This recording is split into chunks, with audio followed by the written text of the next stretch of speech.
nous allons parler de la persévérance. Je le répète, nous allons parler de la persévérance dans une autre dimension. Nous allons parler de la persévérance individuelle, mais de la persévérance collective, dont nous avons richement besoin. D'accord? Nous verrons que c'est tellement important pour nous que si nous ratons cela, eh bien, nous allons passer à côté du but. Alors, sans plus tarder, je vais avoir l'amabilité, comme on est en duplex, on est sur Zoom, on est en triplex d'ailleurs, sur Zoom, YouTube et en même temps dans la salle. Donc, je vais être très vigilant pour ne pas oublier. Voilà, donc nous avons, attendez, voilà, nous sommes ici. Parfait. Voilà. Donc, je vais juste demander à tous ceux qui nous suivent sur Zoom, si vous voyez parfaitement bien l'écran, faites-moi la main comme ça. Voilà, parfait. Donc, l'écran est vu par ceux qui sont sur Zoom. Donc, nous pouvons avancer tranquillement, sans nous inquiéter. Donc, ce matin, nous allons parler de persévérance dans la foi. Très important, c'est un sujet très important. Nous avons vu que la persévérance était très liée à la loyauté. On en a parlé déjà dimanche passé. On ne peut pas persévérer dans quelque chose sans être loyal et vice-versa. La loyauté exige nécessairement donc la persévérance. Alors, ce matin, nous allons parler de l'Église persévérante. On va parler de comme je l'ai dit tantôt, de la persévérance individuelle, mais nécessairement de la persévérance collective qui nous aide à affermir notre foi. Le pic. Je l'ai ainsi intitulé le pic. Parfait.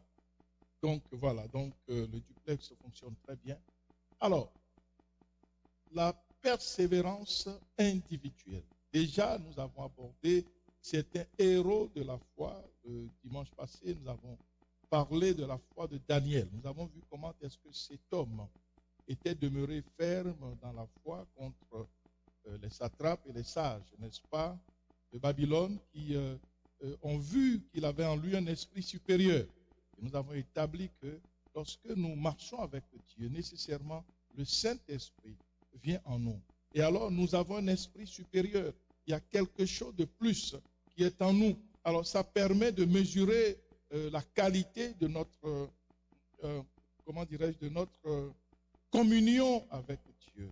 D'accord? Donc, c'est important pour toi, pour chacun d'entre nous, de s'examiner pour voir s'il y a en lui un esprit supérieur. C'est-à-dire que tu parles différemment, tu penses différemment, tu agis différemment. D'accord? C'est ça un véritable disciple du Seigneur. Parce que le Saint-Esprit vient habiter en nous. Et ce qui a caractérisé Daniel, et nous l'avons vu, c'est cet esprit, un esprit supérieur, dit la parole de Dieu, qui était en lui. J'ai besoin de cet esprit supérieur en moi et les autres doivent le constater. Et justement, ce sont les satrapes et les sages qui ont vu en Daniel cet esprit supérieur, de supériorité, quelque part. Ce n'est pas qu'il faisait le gros dos, qu'il se gonflait et qu'il se disait le premier, qu'il était fanfaron, ce n'est pas ça. Au contraire, il était très sage. D'accord? Donc, mais tout son comportement, sa vie, incarnait vraiment une spiritualité imbattable. Alors, ces gens étaient jaloux parce que le roi, nous avons vu, le roi a voulu établir, n'est-ce pas, Daniel au-dessus de tous. Et ils ont fomenté un plan, n'est-ce pas? Et ils se sont dit, ben écoutez, nous avons observé Daniel, nous avons vu, c'est un homme d'une grande intégrité. Et certainement, nous ne pourrons rien trouver de mal en lui, sauf si nous l'examinons au niveau de la loi de son Dieu. Effectivement, ils vont aller faire signer un édit au roi pour dire, écoute, nous pensons que tout homme qui devra adresser des prières à d'autres dieux qu'à toi, n'est-ce pas, et que cette personne soit jetée dans la fosse au lion. Effectivement, leur but, c'était de tendre un piège à Daniel. Mais Daniel va persévérer. Nous parlons de la foi, de la persévérance individuelle, de la loyauté de Daniel vis-à-vis de son Dieu. La Bible déclare que 3 fois par jour, eh bien, cet homme allait continuellement prier. Ça, c'est la persévérance dans la foi. Et de cette foi que nous sommes en train de parler.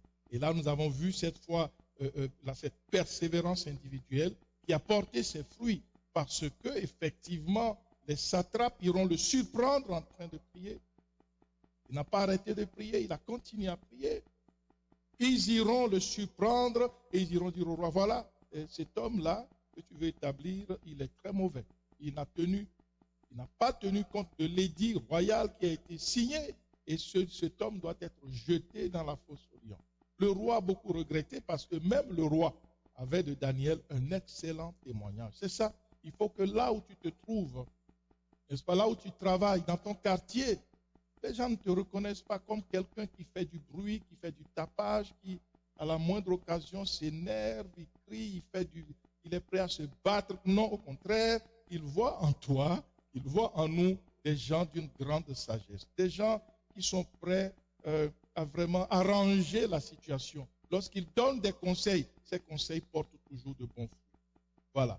Alors le roi avait ce témoignage de Daniel, il était vraiment très désolé de devoir jeter Daniel dans la fosse aux lions, mais comme l'édit royal a été signé, il n'avait pas le choix, Daniel a été jeté dans la fosse aux lions. Il était prêt, il a dit, écoutez, je ne peux pas arrêter d'adorer mon Dieu, c'est ça. Parlons de persévérance de la foi en Dieu. D'accord? C'est de ça qu'on est en train de parler. Et Daniel a accepté, il dit, écoutez, bon, écoutez, j'ai une communion avec mon Dieu, j'ai une alliance avec mon Dieu, alors je ne peux pas cesser de l'adorer. Il a été jeté dans la fosse aux lions. Le lendemain, le roi est revenu et Dieu a fermé la gueule des lions. Voilà. Donc la persévérance dans la foi porte fruit. Et le roi a déclaré que le Dieu de Daniel est le vrai Dieu. Il est le Dieu qui sauve. Il est le Dieu qui délivre. Alléluia. Ça, c'est un témoignage puissant. Il faut que les gens qui sont autour de toi reconnaissent que tu sers le vrai Dieu. C'est ça le challenge des chrétiens aujourd'hui. Pourquoi? Parce que si notre comportement est pire que celui de ceux du monde, eh bien, c'est sûr que quelque part nous faisons obstacle, n'est-ce pas, à l'entrée dans le royaume de ces personnes qui nous regardent. Alors donc, nous avions parlé de cette persévérance individuelle. Aujourd'hui, nous allons voir que cette persévérance individuelle n'est pas suffisante. Lorsque nous parlons de la foi dans la maison du Seigneur, nous sommes dans une dispensation, le Seigneur a créé son Église. L'Église du Seigneur a commencé, n'est-ce pas? Nous avons vu dans le livre des Actes des Apôtres comment est-ce que l'Église du Seigneur est née. Jésus a déclaré, je bâtirai mon Église et les portes du séjour des morts ne prévaudront point contre elle. Donc il y a une opposition contre l'Église. Jésus déclare que les portes du séjour des morts ne prévaudront point contre elle. Donc il y a une opposition, une résistance qui viendra de toutes parts. Mais cette résistance va échouer. Elle ne prévaudra point contre l'Église du Seigneur Jésus-Christ. Alors, nous allons voir quelque chose de très, très important. La force d'une communauté du royaume, la force de l'Église, n'est-ce pas? Elle se trouve dans le nombre de fidèles dont la foi aiguise celle des autres. Suivez-moi très bien. Je répète, la force de l'Église, la force d'une Église de Jésus-Christ, une communauté du royaume, se trouve dans le nombre des fidèles dont la foi aiguise celle des autres, des nouveaux et de ceux qui traversent des temps orageux, des temps difficiles. Amen. Lorsque nous ne comprenons pas cette force indispensable à sa propre croissance spirituelle, eh bien nous allons tomber dans un échec retentissant et notre foi ira en descendant. Beaucoup de gens aujourd'hui pensent qu'ils sont autosuffisants. Et des gens vont vous dire, non, moi je viens à l'église pour adorer mon Jésus à moi, et puis tout le reste, ça ne me regarde pas. Et ce qui se passe à droite ni à gauche, ça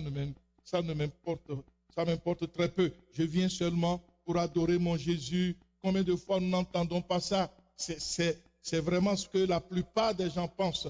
Il vient pour adorer son Jésus à lui, donc un Jésus égoïste, un Jésus tout à fait individualiste, propre à lui, qui est comme sa petite voiture ou sa petite veste ou son petit bijou. Ce n'est pas ça du tout.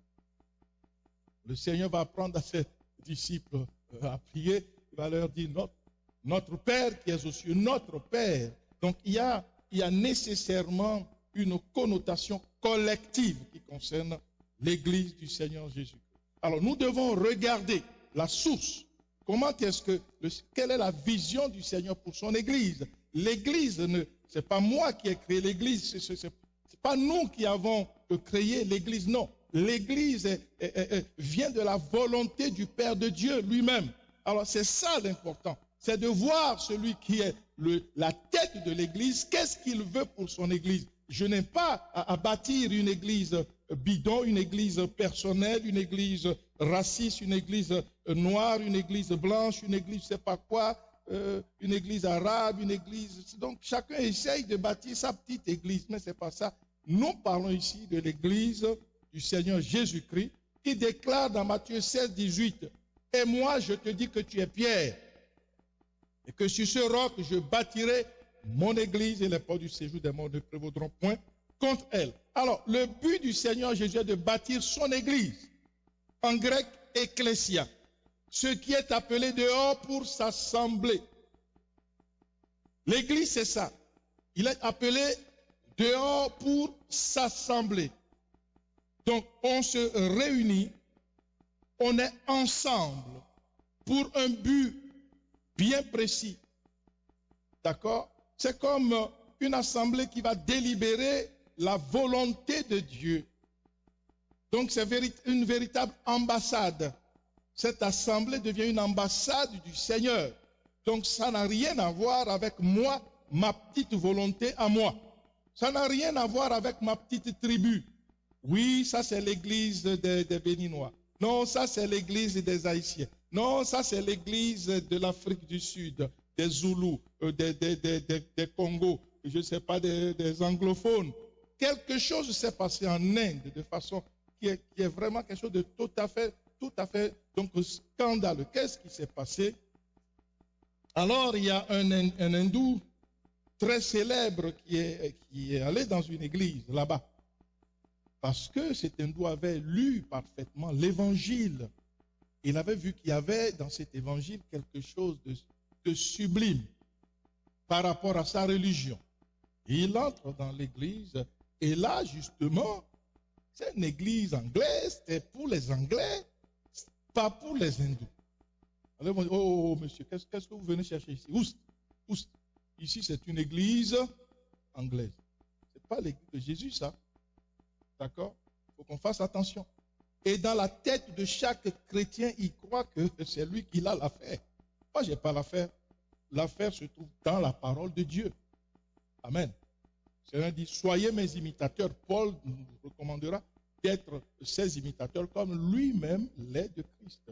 Donc, nous avons quelqu'un à imiter. On n'a rien à inventer, on a juste à imiter. Amen. Donc, c'est ça la chose la plus importante que nous devons comprendre, que la foi communautaire, la foi collective est très importante. Et nous allons voir ce matin comment est-ce que cela a permis, n'est-ce pas, à l'Église primitive de marcher dans une grande victoire. Aujourd'hui, malheureusement, nous avons besoin de récupérer pour que l'Église soit aussi forte que l'Église primitive. Amen. Très, très important. Parfait. Donc, l'Église, d'abord, nous le savons, cette assemblée délibérative, c'est le corps de Christ. Et la Bible va comparer ce corps à un édifice. Je ne suis pas un singleton. Tu n'es pas un singleton. Je pense que chacun d'entre nous est venu tout entier ce matin. Personne n'a coupé son petit doigt et l'a déposé à la maison pour aller le retrouver après. Tu retournes, il est déjà mort. Alors, toute personne qui n'est pas dans le corps de Christ, c'est une personne morte. Parce qu'il est le chemin, la vérité et la vie. Alors, toute personne qui a dans sa petite tête, bon, tu vois, moi, en tout cas, moi, tu vois, moi, ces histoires, je ne suis pas là-dedans. Hein. D'ailleurs, je vous cache rien, il y a beaucoup de gens qui, d'ailleurs, ne se considèrent même pas comme membres d'une église locale. Ils se disent, bon, moi, je vais adorer mon Jésus dans mon... Je vais seulement. Il y en a qui ne sont pas membres d'une église. Aujourd'hui, il est ici, là-bas, il est partout, partout. Et pensent que c'est comme ça que Dieu a pensé son Église. Non, c'est une erreur totale. Et ces gens sont en train de glisser sur une pente qui va les emporter, n'est-ce pas, à leur insu. Et ce matin, Dieu va nous faire grâce de bien comprendre cela. Alors, 1 Pierre 2, verset 5, la Bible dit ceci: et vous-même, comme des pierres vivantes, édifiez-vous pour former une maison spirituelle. Une maison spirituelle, un saint sacerdoce, afin d'offrir des victimes spirituelles agréables à Dieu par Jésus-Christ. Vous voyez très bien. Donc nous sommes comparés, n'est-ce pas, nous sommes des pierres vivantes. Et nous devons nous édifier pour former une maison. Je pense que cette maison dans laquelle nous sommes, les pierres sont enchevêtrées les unes dans les autres.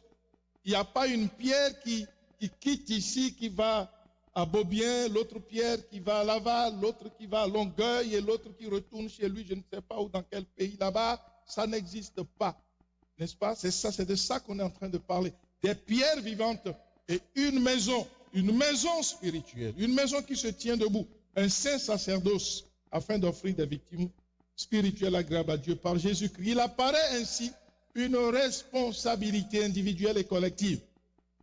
Chaque disciple a le fardeau de s'édifier. C'est ce que nous avons lu dans 1 Pierre 2,5.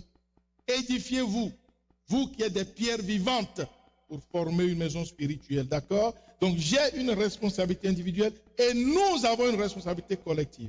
C'est ce que beaucoup de gens malheureusement ne connaissent pas. Et ça affaiblit l'Église du Seigneur à cause justement de la société dans laquelle nous sommes, une société capitaliste, une société individualiste, une société égoïste, où chacun justement cherche à grimper sur la tête des autres pour avancer. Mais dans le corps de Christ, ce n'est pas comme ça que ça fonctionne.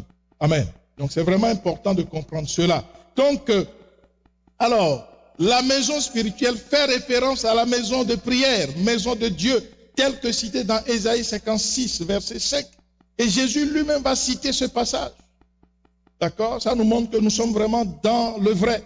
Voici ce que dit Ésaïe 56, verset 5. Je donnerai dans ma maison et dans mes murs une place et un nom préférable à des fils et à des filles. Je leur donnerai un nom éternel qui ne périra pas. Et les étrangers qui s'attacheront à l'Éternel pour le servir, pour aimer le nom de l'Éternel, pour être ses serviteurs, tous ceux qui garderont le sabbat pour ne point le profaner, qui persévéreront dans mon alliance. D'ailleurs, le dimanche passé, nous avons bien parcouru ce passage et nous avons dit que c'est la preuve même. C'est un passage qui démontre que Dieu ne fait exception de personne. D'accord? Que vous soyez juif, grec ou non juif, n'importe qui. Il parle des eunuques qui vont l'adorer, des étrangers. Donc les non-juifs qui vont le célébrer, il leur donnera, n'est-ce pas, ceux qui vont le servir pour aimer le nom de l'Éternel et pour ses serviteurs, il va leur donner une place dans ses murs, un héritage.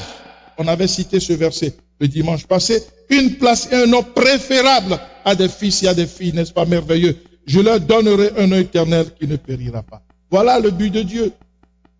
Voilà les buts du Seigneur. Donc nous comprenons que les buts du Seigneur sont tout à fait spécifiques et n'ont rien à voir éventuellement avec moi, mes pensées à moi. D'ailleurs, il dit que mes pensées, nos pensées sont éloignées de ses pensées et nos voix sont éloignées de ses voix. Alors le verset 7 d'Ésaïe 56 dit ceci: je les amènerai sur ma montagne sainte, je les réjouirai dans ma maison de prière. D'accord? Maison de prière. Pour former une maison spirituelle, une maison de prière. N'est-ce pas? Leurs holocaustes et leurs sacrifices seront agréés sur mon autel, car ma maison sera appelée une maison de prière pour tous les peuples. Gloire à Dieu. Le Seigneur l'Éternel, verset 8, parle.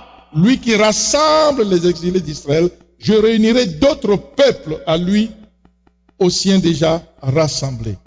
Voilà. Donc, nous voyons clairement que lorsque 1 Pierre est en train de parler de cette maison spirituelle, c'est définitivement de la maison de prière, la maison de Dieu que nous sommes en train de parler. Et c'est ça l'Église, la maison spirituelle. C'est ça l'Église de Dieu. L'Église de Dieu n'est pas une maison qui appartient à une personne. Non, c'est la maison de Dieu. Alors qu'un peuple ne peut se targuer de dire, ah, ça c'est notre Église, c'est l'église des Africains, non, c'est l'église des Haïtiens, c'est l'église des Wesléens, c'est l'église des Béninois, c'est l'église des Ivoiriens. Ça, Dieu ne connaît pas ça. C'est de l'insouciance, c'est inqualifiable. Amen.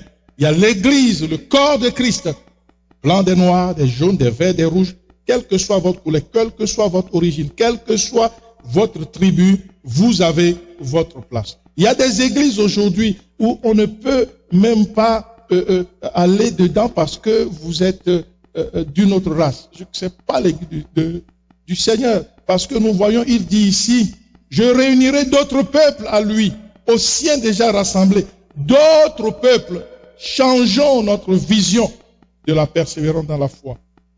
Amen. C'est ça que le Seigneur veut. Et c'est ça l'évangile du Seigneur Jésus-Christ. Donc ce passage, comme je l'ai dit tantôt, a été repris par Jésus lui-même pour réprimander les vendeurs dans le temple. Matthieu 21, 13. Jésus déclare, il est écrit. Donc il cite Ésaïe 56. Il dit, il est écrit, ma maison sera appelée une maison de prière, mais vous en faites une caverne de voleurs. Donc Jésus lui-même fait allusion donc à cette maison spirituelle que nous sommes appelés à former en tant que pierre vivante. 1 Pierre 2, verset 5. D'accord? C'est vraiment important. Il dit, et vous-même, comme des pierres vivantes, édifiez-vous pour former une maison spirituelle, un saint sacerdoce, afin d'offrir des victimes spirituelles agréables à Dieu par Jésus-Christ. Amen. Donc, ceci nous interpelle, n'est-ce pas, à comprendre qu'il est tout à fait impossible de former cette maison spirituelle par sa seule persévérance. C'est impossible. D'accord? La maison, tout le monde persévère dans la maison. Une maison de prière, tout le monde prie. Maison d'adoration, tout le monde adore. Il n'y a pas des gens qui savent prier, d'autres qui ne savent pas prier. C'est pas comme ça. Il dit, édifiez-vous vous-même comme des pierres vivantes. Une pierre vivante qui ne sait pas prier, qui ne sait pas adorer, qui ne connaît pas la parole, qui ne connaît rien. Il dit à Josué que ce livre de la loi ne s'éloigne point de ta bouche. Médite-le. Une maison spirituelle, tout le monde doit méditer. Tout le monde doit prier. Tout le monde doit adorer. Amen. Dans nos églises, il y a des gens, non, c'est bon pour eux. Il sait bien adorer. La jeune fille là, oh, quand tu entends sa voix, oh, la sœur Félicité, waouh, elle sait tellement bien chanter. Quand tu entends Lucas, oh my God, c'est pas ça. Ça, c'est complètement de la confusion. Amen. Une maison spirituelle. Édifiez-vous vous-même. C'est ce que nous venons de... Édifiez-vous vous-même. Formez une maison spirituelle. Un saint sacerdoce. Il y a quelque chose de surnaturel. C'est ça quand on parle de l'esprit supérieur. Ça n'a rien à voir avec la religion.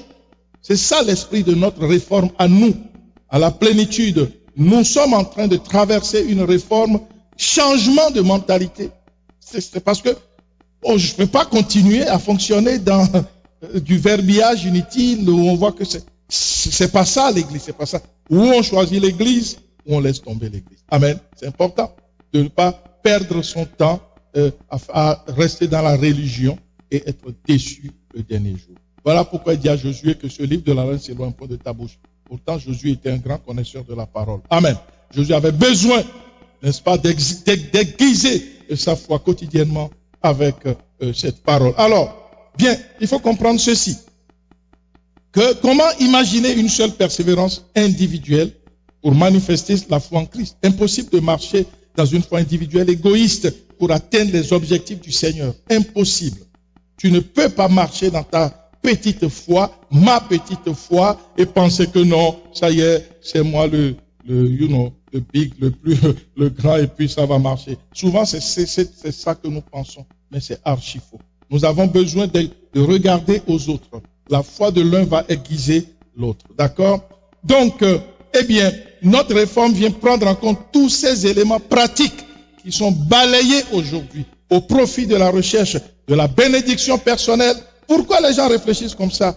Parce qu'on a dit, voilà, viens chercher ta bénédiction personnelle, viens chercher quelque chose à toi seul, et puis c'est tout. Donc quand tu viens, eh bien c'est pour ta bénédiction à toi. Les autres sont malades, c'est pas ton souci. Quelqu'un a un problème, c'est pas ton souci. Parce que toi, tu es venu pour une soi-disant bénédiction, la prospérité, plein de théologies étrangères à la parole de Dieu, qui sont des hérésies pures et simples, qui ne sont pas contenus dans la parole. Je défie quiconque pourrait nous démontrer que ces théologies de la bénédiction personnelle égoïste sont dans la parole de Dieu. Ça n'existe pas. Ce sont des inventions justement pour dérouter le peuple de Dieu. Alors, nous avançons dans notre... voilà. Donc, parfait. Alors, quand nous allons dans Éphésiens 4, verset 11, que dit la parole de Dieu? Nous savons très bien, il a donné les uns comme apôtres, les autres comme prophètes, les autres comme évangélistes, les autres comme pasteurs et docteurs, pour le perfectionnement des saints. Notons bien, pour le perfectionnement des saints, en vue de l'œuvre du ministère de l'édification du corps de Christ. Donc, il y a une édification, il y a un édifice, l'édifice du corps de Christ. Est-ce que si je fais partie intégrante du corps de Christ, je ne suis pas séparé? D'accord? Je ne fais pas un petit singleton dans mon petit coin et puis ma petite bénédiction, mon petit boulot, mes petites affaires, mon petit mariage, ma petite maison, ma petite voiture, mon petit compte à la banque. C'est pas ça. C'est pas ça. Ça, c'est une théologie étrangère, hérétique, qui n'a rien à voir. Il dit qu'il a établi les 5 ministères pour le perfectionnement des saints. Quel saint peut être perfectionné lorsqu'il vient pour chercher sa bénédiction? Oui, le Seigneur bénit, nous le savons bien. Il nous bénit. Que nous croyons en lui ou pas, Dieu va te bénir. Il fait lever son soleil sur les bons et les méchants. N'est-ce pas? Il fait pleuvoir dans le champ des riches, des croyants et des non-croyants. C'est ce que la Bible déclare. C'est pas parce que tu es croyant que Dieu va faire pleuvoir sur ton champ. Et comme l'autre paysan qui est à côté, Dieu ne fera pas pleuvoir sur son champ. Ce n'est pas ça que la Bible dit. Lisons très bien. Il fait pleuvoir la pluie, sa pluie à lui, sur le champ des justes et sur le champ des non-justes, des méchants. D'accord? Il fait lever son soleil pareil. Donc déjà, que tu sois chrétien ou pas, Dieu te bénit. Je vais répéter, j'aime bien répéter ça, le paysan qui est consciencieux, païen, qui ne connaît pas Dieu et qui travaille très bien. Et à côté, un paysan chrétien fainéant, vous allez voir que le paysan païen va prospérer. Parce que Dieu ne va pas diminuer la quantité de soleil ou la quantité d'eau qui vont tomber dans son champ parce qu'il ne croit pas en Dieu. C'est pas ça qui détermine, n'est-ce pas, notre prospérité. On l'a suffisamment établi. D'accord? Donc, éventuellement, ceux qui sont encore dans ces pensées, j'espère que Dieu nous a délivrés, n'est-ce pas, de ces pensées qui sont hérétiques et qui déstabilisent d'ailleurs le perfectionnement des saints en vue de l'œuvre du ministère et de l'édification du corps du Christ. Donc nous sommes dans le verset 12. Le verset 13, il dit ceci, jusqu'à ce que nous soyons tous. Il n'a pas dit jusqu'à ce que moi je sois individuel. Nous soyons tous, parvenus à l'unité de la foi, la persévérance dans la foi individuelle, la foi collective, et une unité de la foi. Vous voyez, il y a quelque chose qui est en train de se passer. Et de la connaissance du Fils de Dieu à l'état d'homme fait à la mesure de la stature parfaite de Christ. Le verset 14, afin que nous ne soyons plus des enfants flottants et emportés à tout vent de doctrine. Quelqu'un qui est dans une pensée individuelle, c'est un enfant. Dans la garderie, allez voir les enfants. Ils ont des jouets. Il a 50 jouets, l'autre veut prendre ça. Il va s'agripper, ils vont se chicaner comme des enfants. Et Dieu dit ici, afin que nous ne soyons plus des enfants dans la garderie, flottant et emportés à tout vent de doctrine par la tromperie des hommes, par leur ruse dans les moyens de séduction. Je ne médite pas la parole. On va tomber dans les ruses, on va tomber dans la séduction. La vraie parole, c'est important de lire les Écritures, de lire ta Bible. Comme les disciples de Bérée, nous devons lire. Je dois lire, tu dois lire, nous devons lire, vous devez lire, ils doivent lire. On doit conjuguer ce verbe de façon systématique à tous les temps et à toutes les personnes. C'est important pour nous. Amen. Voilà. Donc, mais que professant la vérité dans la charité, dans l'amour, nous croissions à tous égards, nous croissions. C'est nous qui croissions à tous égards à celui qui est le chef Christ. C'est de lui et grâce à tous les liens de son assistance que tout le corps, bien coordonné, formant un solide assemblage, tire son accroissement selon la force qui convient à chacune de ses parties et s'édifie lui-même dans l'amour. La force est dans l'unité de tout le corps. Une persévérance individuelle et collective. C'est ça le pic. D'accord? La persévérance individuelle et collective. Alors, la persévérance individuelle, à savoir celle d'un seul disciple, n'est pas autosuffisante pour courir le bon combat de la foi. Jésus envoyait ses disciples un à un ou comment? 2 à 2. Voilà. Donc Jésus n'est pas un individualiste. D'abord, il faut comprendre cela. Pourquoi il fait cela? Parce qu'il connaît le principe. Il sait pourquoi il le fait. D'accord? Il sait pourquoi il le fait. Il aurait pu les envoyer un à un. Comme ça, vous allez sillonner plus de villages. Non. Allez-y 2 à 2. Je veux que vous soyez 2 à 2. N'est-ce pas? C'est ce que Luc 10, verset 1 nous dit. Le verset 17, il les envoie en mission. Le verset 17 déclare, les 70 revinrent avec joie. Et en disant, Seigneur, les démons même nous sont soumis en ton nom. Ils sont revenus avec joie. S'il les avait envoyés un à un, les démons auraient-ils été soumis, vrai ou faux? Jésus le sait. Il le sait. Amen. Alors, quelqu'un qui croit qu'il a l'affaire, que lui, il a l'autre. Beaucoup de gens disent, j'ai l'autorité. Tu n'as aucune autorité. Nous n'avons aucune autorité que celle qui émane du corps de Christ. L'autorité appartient à Christ. D'ailleurs, il va le leur dire au verset suivant. Il va dire, voici, je vous ai donné le pouvoir de marcher sur les serpents et les scorpions et sur toute la puissance de l'ennemi. Rien ne pourra vous nuire. Jésus déclare, je vous ai donné. Voilà, je vous ai dit d'aller 2 par 2. Allez-y et faites ma mission. Ils sont revenus. Ils ont dit, même les démons nous sont soumis en ton nom. Nous avons constaté qu'il y a la puissance qui se manifeste. Dans notre unité, dans notre marche, nous marchons ensemble et nous voyons vraiment que les démons nous sont soumis. Beaucoup de gens pensent que les démons leur seront soumis parce qu'ils vont crier au nom de Jésus. Non. Les démons vont d'abord voir ce que nous avons en nous. Est-ce que l'esprit supérieur est en nous? Est-ce que nous avons une communion avec Dieu? Est-ce que notre partenariat avec Dieu est un partenariat correct? C'est ça qui nous donne l'autorité. Ce n'est pas de crier, de prier en langue, de jacasser, de faire de la gymnastique. C'est pas ça. Nous voyons que ici, ce qui a déterminé cela, c'est que les disciples sont partis selon l'ordre du Seigneur. Ils ont respecté scrupuleusement ce que le Seigneur leur avait dit de faire. Ils sont allés 2 à 2 et ils sont revenus dans la joie en disant, ta puissance repose sur nous effectivement.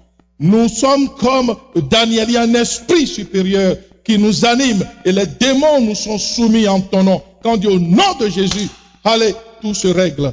C'est ça que nous voyons dans les Écritures. Amen.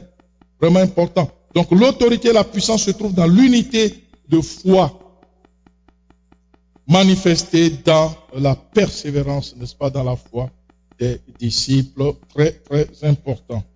D'accord? Alors, attendez, nous sommes sur l'église individuelle. Attendez. Bon. Venons ici pour voir. Voilà, les 70 revinrent en ton nom. Ok.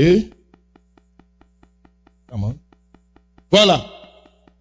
Je vous ai donné. Jésus va dire, je vous ai donné le pouvoir. Ainsi de suite. Donc, l'autorité et la puissance se trouvent dans l'unité de foi des disciples. Donc, la foi, notre foi là. D'accord, notre foi. Pourquoi cela? C'est important. Il dit, vous savez, l'orgueil précède la chute. Lorsque je crois que c'est moi seul qui ai l'affaire, c'est moi seul qui ai la foi, c'est moi seul. Ça, c'est de l'orgueil. Jésus les a envoyés 2 à 2. Vous allez voir Pierre et Jean monter au temple à l'heure de la prière. Et la Bible déclare, Actes chapitre 3, qu'il y avait à la porte du temple, appelé la Belle, il y avait un paralytique qui est né paralytique, que ses amis portaient là à la porte du temple tous les jours pour qu'il demande quelque chose. Pierre n'était pas seul, les gens n'étaient pas seuls. Quand ils sont arrivés, lorsque nous lisons les Écritures, nous voyons que ces gens persévéraient ensemble. Ils disent, c'était l'heure de la prière. La persévérance individuelle de Jean, n'est-ce pas? C'était accouplé à la persévérance individuelle de Pierre. Vous voyez, ça a créé quelque chose, une synergie spirituelle indescriptible. Et lorsqu'ils sont arrivés, ce même monsieur-là qui est né boiteux de naissance, qu'on portait à la porte du temple tous les jours, d'autres chrétiens peut-être sont passés avec leur esprit individualiste. Aucune puissance ne s'est manifestée. Mais lorsque Pierre et Jean sont arrivés, le monsieur les a regardés espérant recevoir d'eux quelques sous. On le regardait, regarde-nous. Jean n'a pas dit regarde-moi. Pierre n'a pas dit regarde-moi, c'est moi ici. Regarde-nous, parce qu'il y a quelque chose qui va t'arriver. Il faut que tu nous regardes, parce que nous sommes unis avec le corps de Christ. Je ne fonctionne pas en tant que Pierre, ou je ne fonctionne pas en tant que Jean.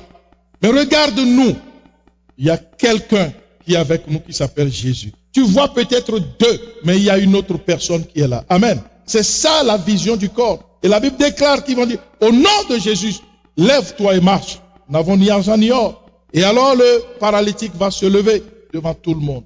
Voilà un peu ce que l'évangile nous montre.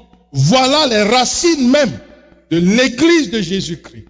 D'accord? Actes des apôtres juste après que l'église ne soit née. Nous voyons déjà la source, comment elle est en train de souffler. Nous voyons quelles sont les vagues de cette source-là. La puissance de Dieu a commencé. Mais si nous arrêtons cette vague, la puissance va quitter l'église. Et aujourd'hui, c'est ce que nous observons.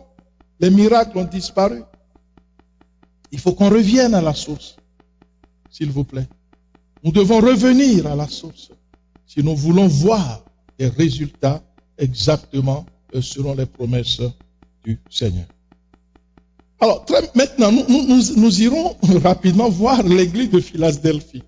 Savons que dans l'Apocalypse, dans la Révélation, Dieu va écrire des lettres à chacune de ces églises. D'accord? Il n'a pas écrit des lettres à chaque individu. Non. D'accord? Déjà, celui qui vient en disant, bon, moi, je viens adorer mon Dieu. Tu n'as aucun Dieu. Quelqu'un qui se trompe comme ça n'a certainement pas Dieu. Il n'a pas Jésus-Christ pour Dieu. Il a certainement un Dieu égoïste, mais Jésus n'est pas égoïste. Si Jésus devait fonctionner comme ça, il ne descendrait même pas sur la terre. Il dirait au Père, je n'ai rien, je n'ai pas péché.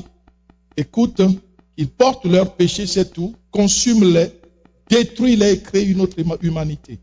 Point final. Il a dit non, j'irai sauver l'homme. D'accord? Ça déjà, ça doit nous interpeller. Voir comment est-ce que le royaume de Dieu fonctionne. Le royaume d'amour et de lumière. Amen. Alors, nous allons voir l'église de Philadelphie spécialement.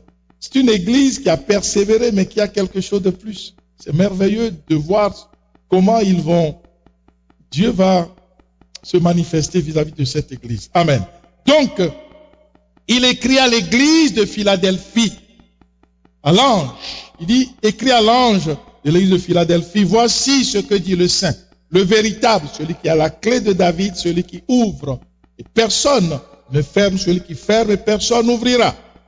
Verset 8, je connais tes œuvres. Les œuvres de qui? De l'église de Philadelphie. Voici, parce que tu as eu peu de puissance et que tu as gardé ma parole et que tu n'as pas renié mon nom, j'ai mis devant toi une porte ouverte que personne ne peut fermer. Voici, je te donne de ceux de la synagogue de Satan, qui se disent juifs et qui ne le sont pas, mais qui mentent. Voici, je les ferai venir se prosterner à tes pieds et connaître que je t'ai aimé. Parce que tu as gardé la parole de persévérance en moi. Notez bien, je te garderai aussi à l'heure de la tentation qui va venir sur le monde entier pour éprouver les habitants de la terre. Verset 11. Je viens bientôt. Retiens ce que tu as afin que personne ne prenne ta couronne. Ta couronne, voilà. Celui qui vaincra, je ferai de lui une colonne dans le temple de mon Dieu et il n'en sortira plus. J'écrirai sur son nom le nom de mon Dieu et le nom de la ville de mon Dieu, de la nouvelle Jérusalem qui descend du ciel d'auprès de mon Dieu et mon nom nouveau. Que celui qui a des oreilles pour entendre, entende ce que l'Esprit dit aux églises. Voilà. Donc, nous venons de voir cette lettre qui est envoyée à une église. l'église, nous avons vu ça, c'est une église locale. Ok? Et Dieu envoie cette lettre à l'église locale. Il n'a pas envoyé ça à une personne qui est venue adorer son petit Jésus dans son petit coin et partir à la maison. Il a envoyé une lettre à l'église. Donc la vision de Dieu pour son église, c'est l'ensemble. Quand Dieu regarde la plénitude, il va regarder ces gens-là, les frères et les sœurs, ceux-là même qui marchent selon sa parole. C'est comme ça que Dieu nous regarde. Dieu ne te regarde pas comme un petit quelqu'un qui est tout seul dans son petit coin, qui persévère, qui a réussi sa petite vie, voilà, et tout va bien, il s'est bien marié, il s'est marié, il a son petit emploi, c'est un jeune, il a son petit boulot, il gagne, il travaille au gouvernement, et puis tout va bien pour lui. C'est pas ça la vie, en définitive. C'est pas ça la vie. Amen. Nous avons vu tantôt que Dieu fait lever son soleil sur tout le monde. Il y a des païens qui sont plus riches que toi, qui sont mieux que toi, qui sont mieux positionnés que quiconque. Pourquoi? Parce qu'ils sont rigoureux dans leur manière de fonctionner. Amen. Donc nous sortons de ce registre faux et nous entrons dans le registre où on parle d'un esprit supérieur. Et c'est ça que le Seigneur dit ici. Il envoie cette lettre à l'église de Philadelphie et il va dire qu'il connaît tout, il connaît tes œuvres, parlant de l'église. Donc, nous comprenons que dans cette église de Philadelphie, s'il y a par exemple 120 fidèles, alors, eh bien, Dieu observe les œuvres de chaque fidèle. Il les observe et il les canalise dans un panier. Ça, c'est le panier, si vous voulez, c'est donc, voilà, c'est le casier de l'église de Philadelphie. Les prières de l'église de Philadelphie sont où? Elles sont ici. L'adoration est où? Elles sont ici. Les coupes d'or aussi, elles sont remplies de prières des saints. Donc, chaque église a son contenant à lui de relation avec Dieu. Et il dit ici qu'il connaît les œuvres. Je connais tes œuvres. Il parle à l'église de façon, il est en train de, je connais tes œuvres. Donc en tant qu'église, je connais tes œuvres. Donc l'église devient une seule personne. Il y a la persévérance de cette église. Il va dire plus loin, regardons bien, que dit-il? Tu as gardé, verset 10, parce que tu as gardé la parole de persévérance en moi. Je te garderai aussi à l'heure de la tentation qui va venir sur le monde entier pour éprouver les habitants de la terre. Nous tous avons ce fardeau de garder la parole de la persévérance. C'est pas pour quelques-uns. Lorsque tu vois un frère qui est en train de se débattre dans le désordre, tu dois avoir le fardeau de prier pour lui. Tu dois le soutenir en prière. Tu dois soutenir la sœur, n'est-ce pas, qui est en difficulté. Tu dois la soutenir en prière parce que sa situation n'est pas une bonne situation. Voilà pourquoi la Bible dit, soutenez-vous que les forts soutiennent les faibles. D'accord? Un fort qui est capable de soutenir un faible, c'est quelqu'un qui est mature, qui a un esprit supérieur. C'est pas un égoïste qui dit, moi, je connais, il se pète les bretelles, moi, je connais la parole, c'est très bien, ces jeunes filles-là, je ne sais même pas, oh, ces jeunes garçons-là, ils sont comme ça. Non, c'est pas ça du tout. C'est celui-là même, le fort qui soutient les faibles. Ça, c'est important. Alors, il dit, je connais tes œuvres. C'est comme si les œuvres de la plénitude, Dieu connaît nos œuvres. Il connaît nos œuvres. Amen. Il connaît ceux qui lui appartiennent. Alléluia. Ça, c'est ça qui est vraiment important. Voilà. Il dit, retiens ce que tu as. Retiens ce que tu as. Tu as gardé la parole de persévérance en moi. Et je te garderai aussi à l'heure de la tentation qui va venir sur le monde entier pour éprouver les habitants de la terre. Vous voyez un peu cela? C'est très important pour nous de comprendre une chose. Que si nous gardons la parole de persévérance, donc c'est l'église de Philadelphie tout entière, les membres, tout le monde. N'est-ce pas? Ceux qui se déclarent membres de cette église, qui persévéraient ensemble. Mais la foi n'est pas égale à tout le monde. Il y a des gens qui sont plus forts, il y a des gens qui sont plus anciens dans la foi, il y a des nouveaux qui sont arrivés, il faut les prendre sous nos bras, il faut les accompagner, il faut les encourager, il faut les fortifier, il ne faut pas les écraser. Il n'y a pas de compétition à l'église. Moi, je suis plus fort que toi. Moi, je suis plus riche que toi. Moi, je suis ceci. C'est comme si l'église était devenue un marché. Voilà pourquoi Jésus a chassé les vendeurs du temple, les gens qui venaient concurrencer, chercher de l'argent, chercher la bénédiction. Dieu ne veut pas ce genre d'affaires dans sa maison. Amen. Amen, amen.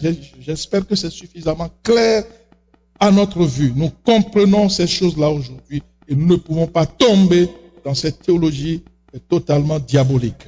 Que Dieu nous en épargne au nom de Jésus. Alors, il déclare, retiens ce que tu as.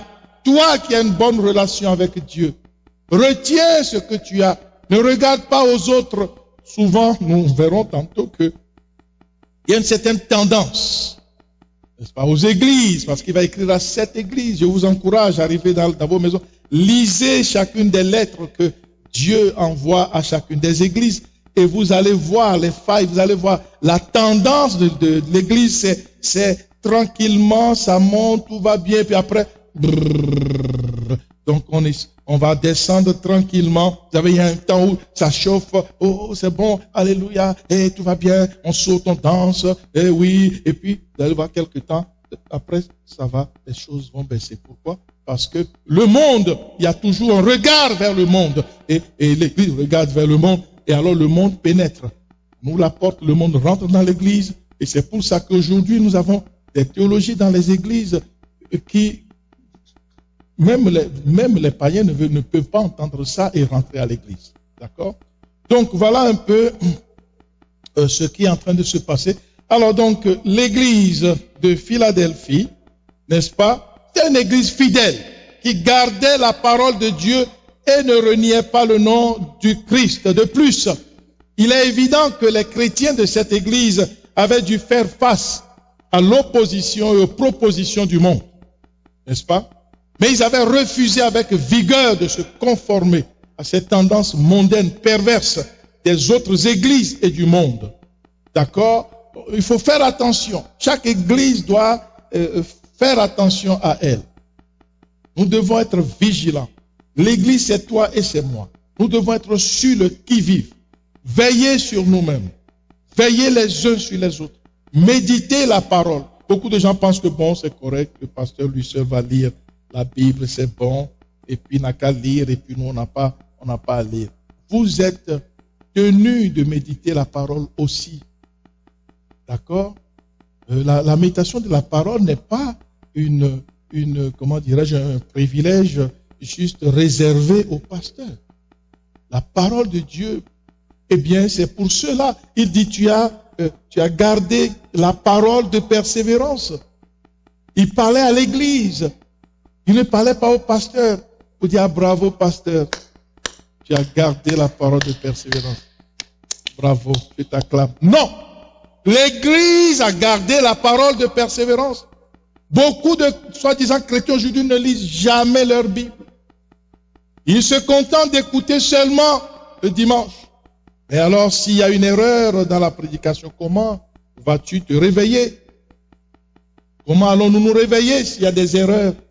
Parce que c'est un homme qui prêche, il peut aussi se tromper d'un mot ou quelque chose. Amen. C'est important, cela. Que nous puissions également méditer la parole de Dieu. D'accord? La plupart des chrétiens, ils viennent avec la Bible. Ils se promènent dans le métro, dans les bus, avec une grosse Bible pour montrer aux gens que non. Ah, il va à l'église. Et puis les gens le regardent, il est content. Il fait comme ça, il est fier. Il a une grosse Bible. Mais est-ce qu'il a lu la Bible? Est-ce qu'il a médité? Est-ce qu'il sait ce qui est écrit le dimanche passé, sur quoi on a prêché? Et est-ce qu'il a médité cela? Est-ce qu'il a performé au niveau de sa relation avec Dieu, de sa propre vie? Est-ce qu'il y a une transformation? Les gens s'en moquent. Éperdument. C'est ça la religion. On est devenu de gros religieux. On vient, on est assis, on est super. La prédication, ça rentre ici, ça sort par là. Et nous, on sort, on rentre par là, et on ressort par là. La prédication rentre ici et sort par ici. Mais le Seigneur déclare que celui qui a des oreilles pour entendre, entendre. Il y a un entendement très serré que nous devons avoir pour marcher vraiment et courir comme Paul et tenir la course jusqu'à la fin. Voilà. Donc, alors, ils avaient persévéré tous dans la loyauté à Christ, tous dans la loyauté, s'encourageant les uns les autres dans la foi, à tenir ferme et sans fléchir devant les tentations du monde des ténèbres. Et à cause de leur fidélité persévérante, de leur loyauté individuelle et collective, Dieu a promis de les garder à l'heure de la tentation. Vous savez que c'est Dieu qui doit nous garder. Amen.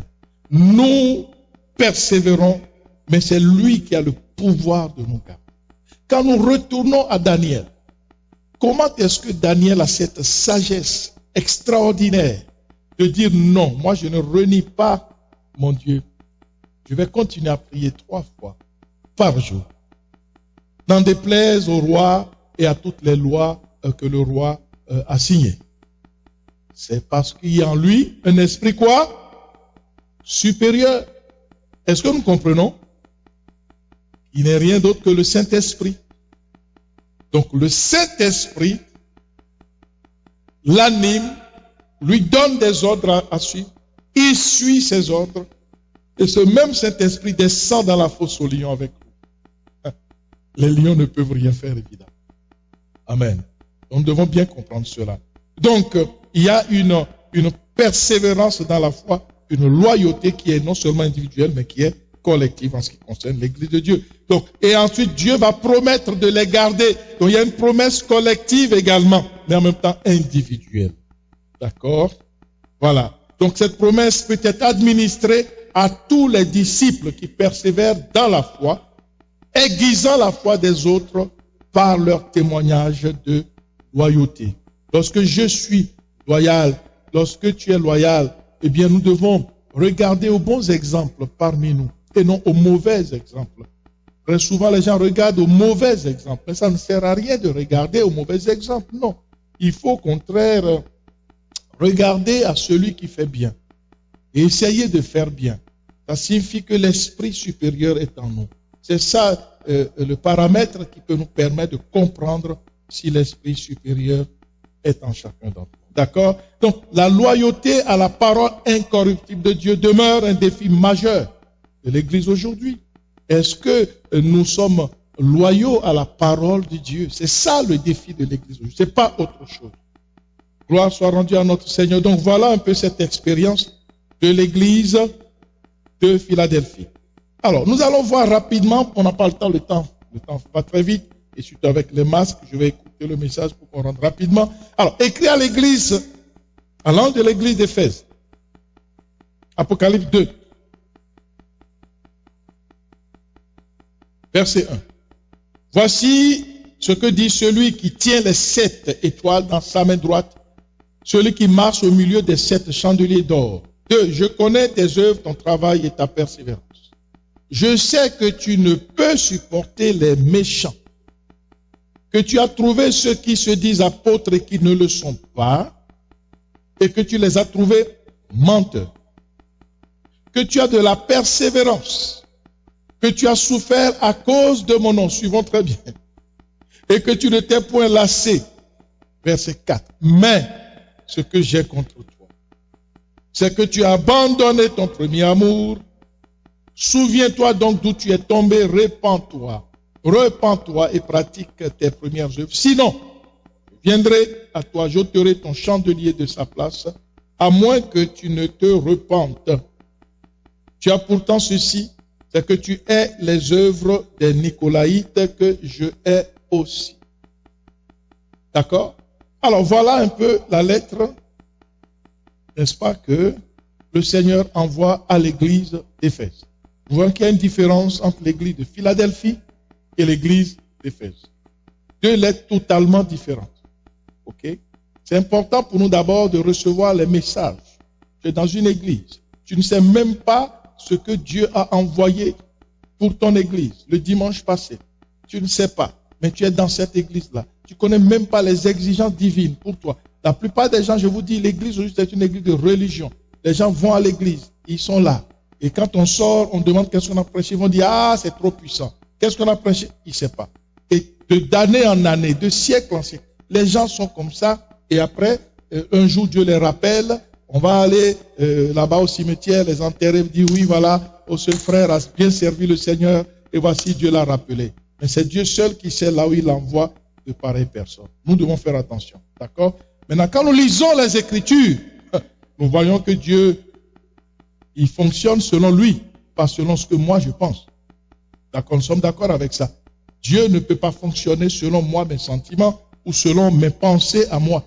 Il dit que mes pensées, nos pensées sont loin de ses pensées. Alors arrêtons de nous tromper par de faux raisonnements. Très important, bien-aimé. Donc il dit ici à Éphèse, je connais tes œuvres, ton travail et ta persévérance. Donc ce sont des gens qui persévéraient. Il y a persévérance et persévérance, d'accord? Dieu dit, je connais ta persévérance, ton travail. Je sais que tu ne peux supporter les méchants. Oui, ils étaient pas mal sympathiques. Et que tu as éprouvé ceux qui se disent apôtres et qui ne le sont pas. Il y a des faux apôtres, des faux docteurs, des faux pasteurs, des faux enseignants. Il y en a des faux. Il faut reconnaître. Cette église, c'est une église éveillée. C'est fantastique. C'est une église qui lit la parole. Et lorsque vous enseignez des hérésies, ils disent non, je suis désolé. Non, ce n'est pas biblique. Prouvez-moi dans les Écritures ce que vous dites. Donc ils sont très rigoureux, ceux-là. C'est quelque chose. Amen. Mais malgré leur rigueur, vous allez voir que la rigueur, tout ça, la patience, tout ça ne suffit pas. C'est quelque chose, hein. C'est quelque chose. Et il dit plus loin, mais ce que j'ai. Il dit, verset 3, tu as de la persévérance. Tu as souffert même. Donc ce sont des gens très courageux. Ils souffrent pour le Seigneur. Oh, n'est-ce pas merveilleux? Mais le Seigneur dit, ce que j'ai contre toi, c'est que tu as abandonné ton premier amour. Imaginez. Oh, ça c'est quelque chose. Que Dieu nous en épargne. Amen. Voilà pourquoi nous devons enseigner toute la parole de Dieu, de la Genèse à l'Apocalypse. On doit tout enseigner et rien garder pour nous. Il faut tout enseigner au peuple de Dieu pour que le peuple de Dieu soit éveillé et en même temps que le peuple de Dieu aussi lise la parole de Dieu pour être éveillé. D'accord? Alors, souviens-toi d'où tu es tombé. Il dit, ce que j'ai contre toi, c'est que tu as abandonné ton premier amour. Souviens-toi d'où tu es tombé. Repens-toi et pratique tes premières œuvres. Sinon, je viendrai, j'ôterai ton chandelier de sa place, à moins que tu te repentes. Tu as pourtant ceci, c'est que tu es les œuvres des Nicolaïtes. Les Nicolaïtes fonctionnaient avec des œuvres d'impudicité. Ils proclamaient des théories bizarres. D'accord. Mais les Éphésiens étaient contre les Nicolaïtes.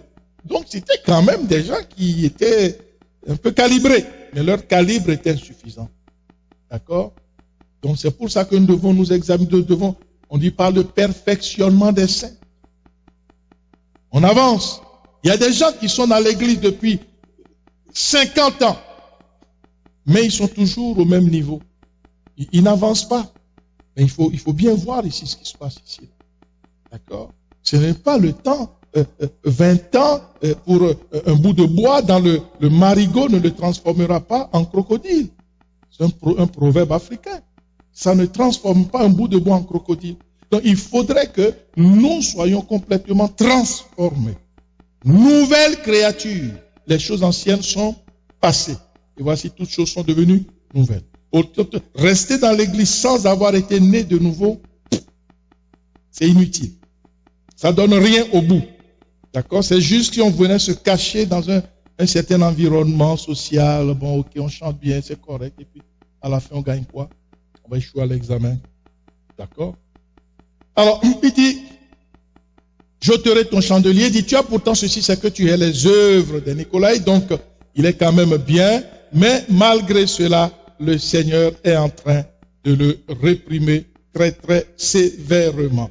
Donc, cette église-là d'Éphèse avait progressivement abandonné son amour et sa consécration à Christ et à sa parole, n'est-ce pas, dont les Éphésiens faisaient preuve au début de leur vie chrétienne. Mais ils se sont laissés infiltrer par les tendances mondaines. Ils se sont refroidis. Même s'ils persévéraient dans une attitude religieuse. On peut persévérer. Dans la religion, beaucoup de gens persévèrent. Mais ils sont dans la religion pure. Très belle chorale. 350 personnes dans la chorale. 14 pianistes. 30 guitaristes. 20 basistes.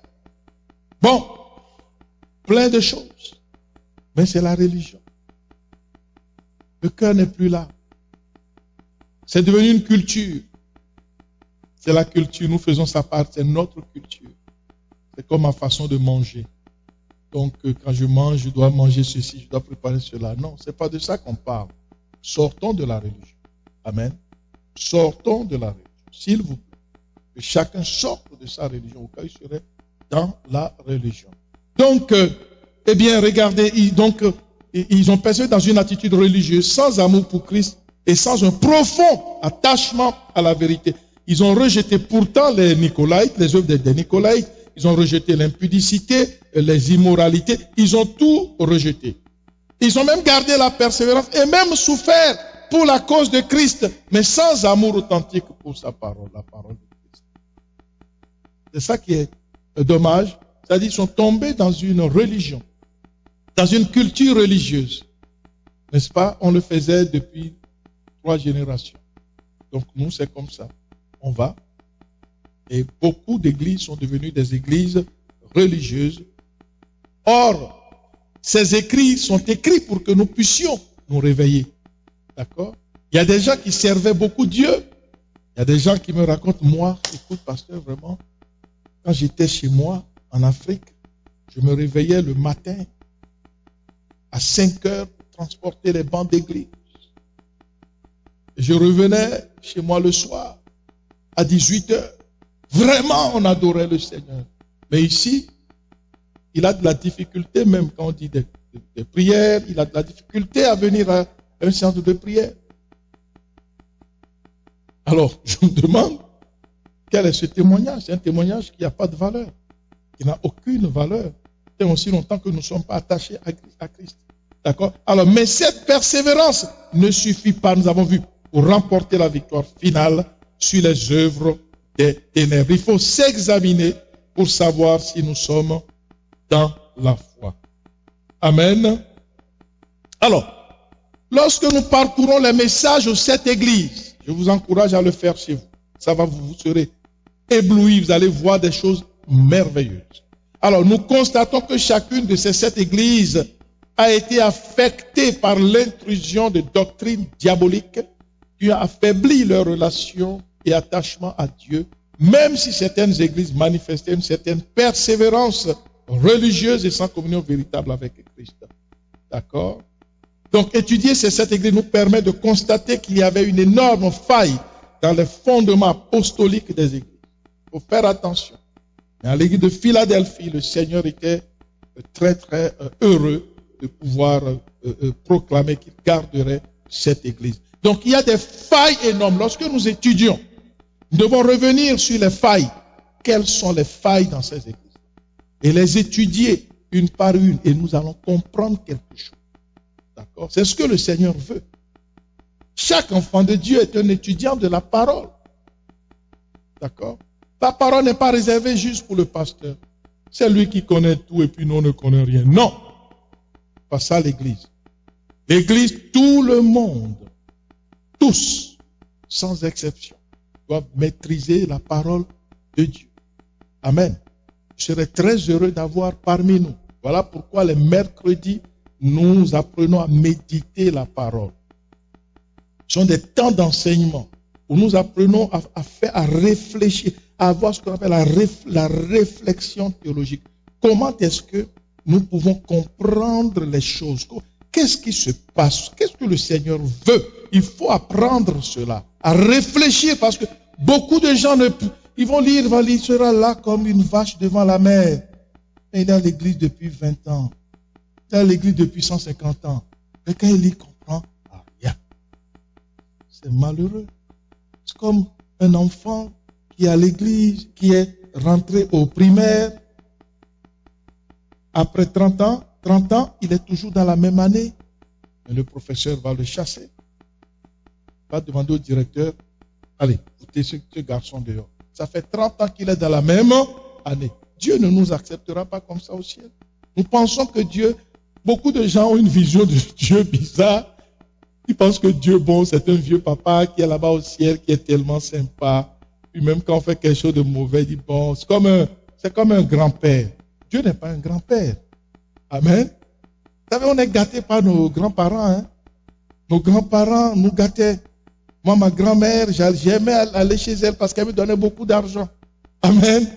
Donc, nous avons cette vision de Dieu, c'est un grand-père. Donc, même si on fait quelque chose, il va intervenir. Quand papa veut lui donner, non, touche pas mon petit-fils.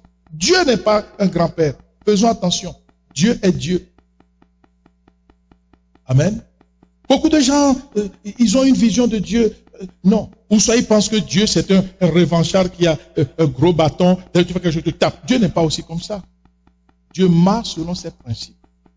Il marche selon sa parole. Point final. C'est tout. Il a ses principes qu'il nous a donnés. Il dit, voilà, allez-y, regardez, et marchez avec. Je serai avec vous. Je vous soutiendrai. Dans les moments difficiles, je serai avec vous. Mais vous devez avoir une alliance avec. Voilà. Je pense que c'est quand même juste et c'est clair. Alors, lorsque vous allez étudier les fondements de ces églises, vous allez voir les failles que ces églises avaient. Nous connaissons l'architecture apostolique de l'église primitive, nous l'avons bel et bien étudiée. D'accord? Acte 2, verset 41. La Bible déclare qu'ils persévéraient dans l'enseignement des apôtres. N'est-ce pas? Dans la communion fraternelle, dans la fraction du pain et dans les prières. Donc ces 4 éléments sont les fondements. On ne doit pas toucher à ces fondements. Quand on les déplace, c'est terminé. L'immeuble va s'écrouler. Voilà. C'est ça. C'est bâti dessus. Ce sont des fondements apostoliques de l'église primitive. Et Paul dira que chacun fasse attention à la façon dont il bâtit dessus. Si quelqu'un bâtit avec une paille ou avec un matériau vil, ça apparaîtra. Celui qui bâtira avec de l'or ou un matériau résistant aussi, cela apparaît. Donc c'est vraiment important. Donc maintenant, regardez, vous allez voir l'enseignement des apôtres, les enseignements des Nicolaïtes ont infecté beaucoup de chrétiens dans ces églises. Aujourd'hui, quoi? C'est la bénédiction, c'est la prospérité, c'est les enseignements hérétiques, c'est ceci, c'est cela, c'est l'accélération. Il y a plein de thèmes, de titres, de choses. En tout cas, que Jésus n'a jamais enseigné. Nous devons faire attention. Alors, en matière de communion fraternelle également, nous allons voir qu'il y a l'individualisme qui va remplacer la communion fraternelle. Les gens vont se laisser, des églises aux Éphésiens, Éphèse, une grande ville, et puis tout ça. Alors, vous allez voir, des choses vont se passer, et puis les gens vont se laisser infiltrer par la vie de la cité, le luxe, la corruption, la prostitution. À une église, il va parler de Jézabel. D'accord? Donc, il y a plein d'esprits qui s'infiltrent dans l'église pour semer la confusion. Nous devons faire attention à tout ça. C'est ça, donc, les enseignements des apôtres. On doit être éveillés et être sur le qui-vive. La communion fraternelle aussi, on en a parlé. La fraction du pain. Peut-être qu'il prenait la Sainte Seine. C'est bien beau tout ça. Mais est-ce qu'il le prenait avec un cœur sincère? Est-ce qu'il se repentait? Voilà. Les prières. Est-ce qu'il priait? Des prières égoïstes, sans amour, sans compassion. C'est important ça.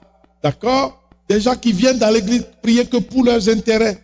Seigneur, donne-moi mes papiers d'immigration. Seigneur, donne-moi mes papiers d'immigration. Priez pour moi, veillez pour moi s'il vous plaît. J'ai besoin de papiers d'immigration. Dès qu'il a ses papiers d'immigration, il disparaît. Lui, il a obtenu ce qu'il a voulu. Il est déjà au paradis. Priez pour moi. J'ai besoin d'un visa pour aller en France. J'ai besoin d'un visa pour aller au Canada. Et les gens prient pour lui, ils prient pour lui. Dès qu'il arrive au Canada, il a déjà obtenu le ciel. Il fuit les églises. Mais c'est ce genre de chrétienté, de rabais que nous avons aujourd'hui. Une chrétienté que les gens ne devraient même pas s'appeler chrétiens. C'est grave parce que nous salissons le nom de Jésus. Il y a des endroits où vaut mieux ne même pas dire que tu es chrétien. Vaut mieux se taire carrément parce que quand les gens vont voir le comportement, ils vont dire, ah, c'est ça l'église. Moi, je n'irai plus à l'église. Amen, amen. Que le Seigneur nous fasse grâce. Alléluia. Donc, un examen rigoureux, est indispensable pour maintenir la course. 1 Corinthiens 9, 24. Ne savez-vous pas que ceux qui courent dans le stade courent tous, mais qu'un seul remporte le prix? courez de manière à le remporter. Tous ceux qui combattent s'imposent toute espèce d'abstinence et le font pour obtenir une couronne corruptible. Mais nous, faisons-le pour une couronne incorruptible. Moi donc, je cours non pas comme à l'aventure, je frappe non pas comme battant l'air, mais je traite durement mon corps et je le tiens assujetti de peur, moi-même d'être rejeté après avoir prêché aux autres. C'est ça, la parole de vérité. Amen. L'église, c'est pas, oui, c'est un endroit merveilleux où le Seigneur nous réconcilie avec lui, le Seigneur nous lave, nous purifie complètement, nous venons complètement souillés et de la souillure nous amène à une dimension d'élévation. Il faut vraiment que nous ayons une communion avec lui, que nous ayons un partenariat correct avec notre Dieu. C'est dans ces perspectives que véritablement nous entrons dans sa grâce. Amen. C'est ça la vérité. Alléluia. Donc les apôtres aiguisaient leur foi persévérante par des enseignements et des encouragements pour affermir le peuple de Dieu. Ces enseignements que nous donnons, c'est pour l'affermissement de la foi individuelle, pour une marche sécurisée. Chaque fois que tu poses les pieds, tu les poses dans les pas du Seigneur. Et là, tu es dans la sécurité. Tu avances un autre pas, tu t'arranges pour déposer là où le Seigneur te dit de déposer. David déclare que ta parole est une lampe à mes pieds. Amen.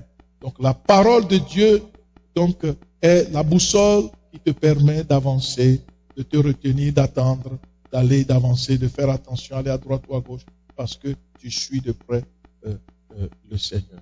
Amen. Donc, nous devons bien comprendre cela, que la persévérance individuelle se frotte à celle des autres. Ma persévérance doit se frotter à celle des autres et celle des autres à la mienne. Ceux qui sont plus avancés, plus forts dans la foi, n'est-ce pas? Et ça nous permet d'aller un peu plus loin, afin que nous soyons tous des imitateurs de Christ. Beaucoup de gens, leur âme ne tolère pas la parole de vérité. Lorsque vous prêchez la bénédiction, les gens aiment bien ça. Il y a des thèmes aujourd'hui pour remplir les stades.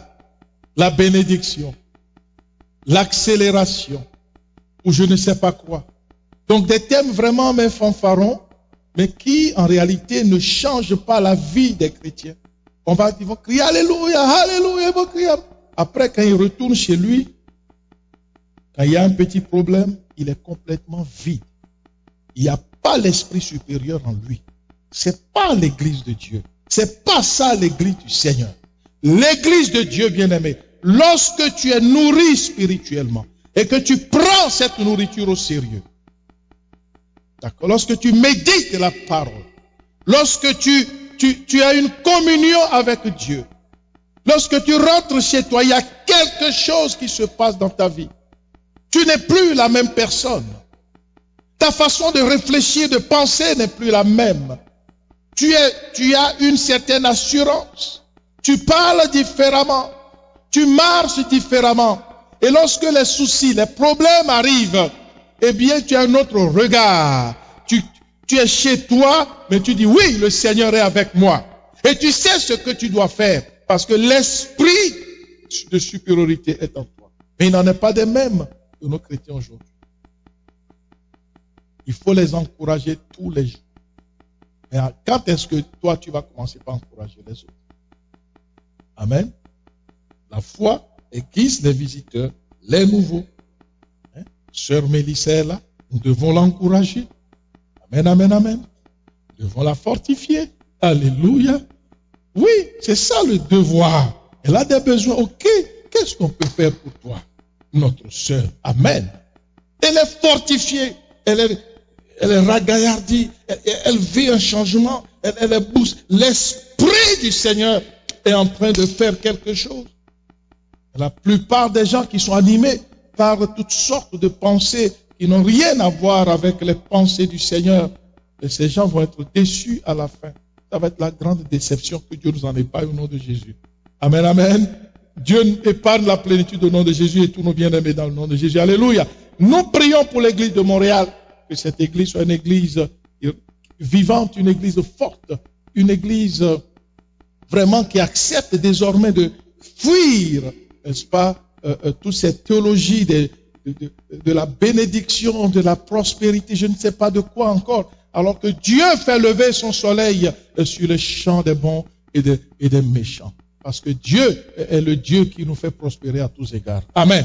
Alors que le nom du Seigneur soit glorifié et soit béni. Nous avons besoin d'une communion forte avec notre Dieu. Nous avons besoin d'un partenariat correct avec le Seigneur, et la foi de l'un va aiguiser celle de l'autre.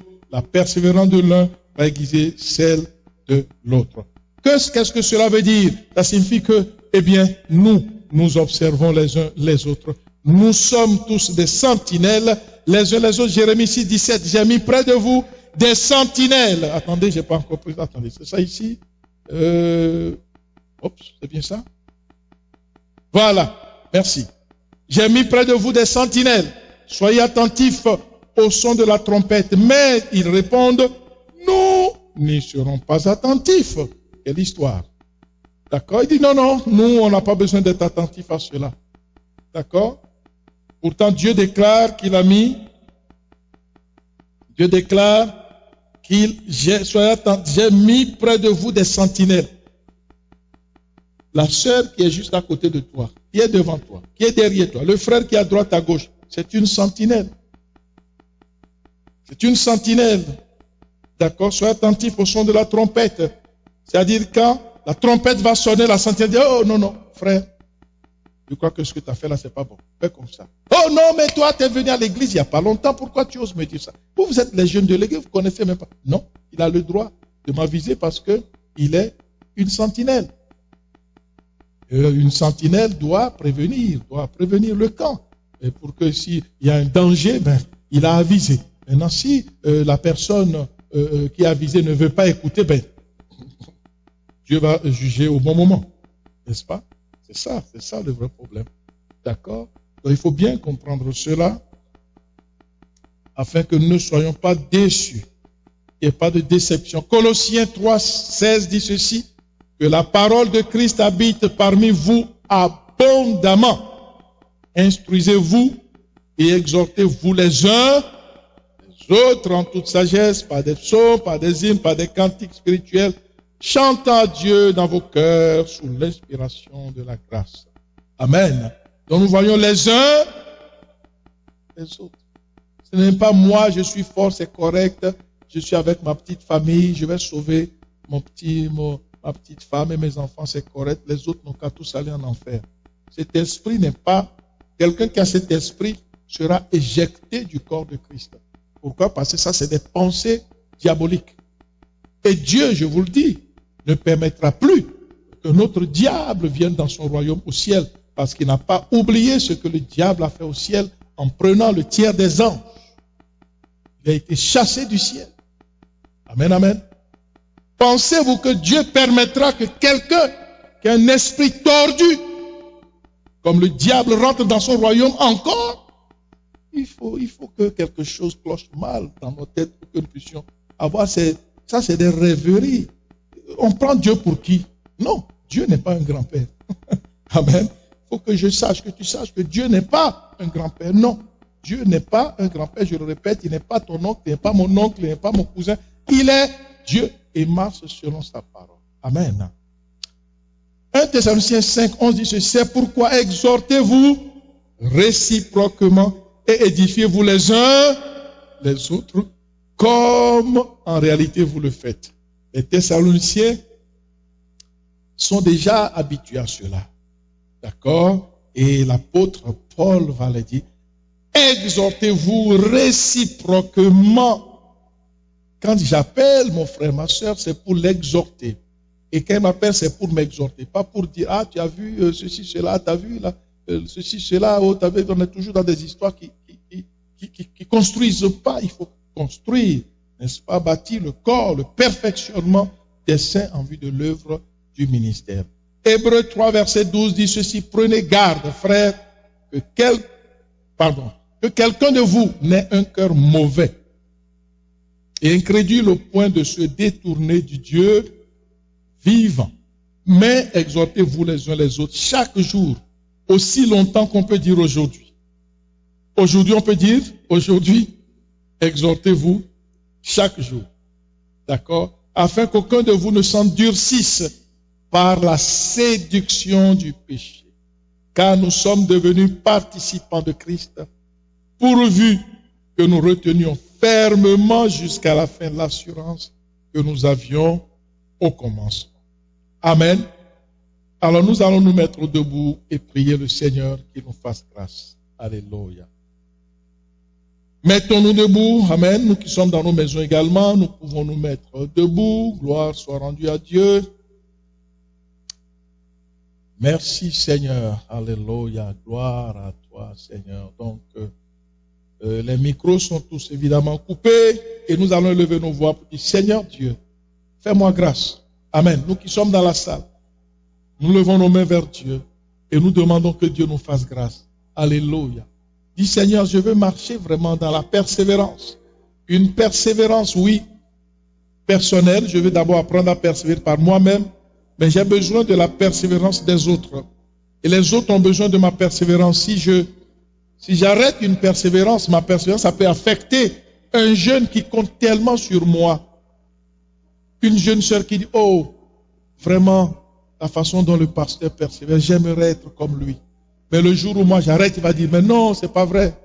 Oh non, moi aussi je vais abandonner. Amen. C'est ainsi que nous avons besoin les uns des autres.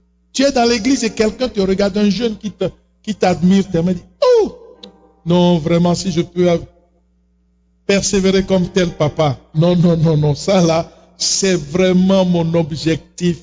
Cette sœur-là, oh là là, j'aimerais. Oh non, Seigneur, aide-moi à être comme elle. Le jour où la sœur top, le frère ou la sœur va se retrouver comme un orphelin. Les foi se guisent les uns les autres. Amen. Élevons nos voix et prions le Seigneur. Dis Seigneur, fais-moi grâce. Seigneur, aide-moi. Aide-moi, mon Dieu. J'ai besoin de toi. J'ai besoin de toi. J'ai besoin de la parole de grâce. Saint-Esprit, fortifie-moi. Saint-Esprit, garde-moi fidèle. Je veux demeurer fidèle. Alléluia. Je veux marcher, Seigneur Dieu, dans cette persévérance. La foi que tu as créée, dont tu es l'auteur. Seigneur, je veux que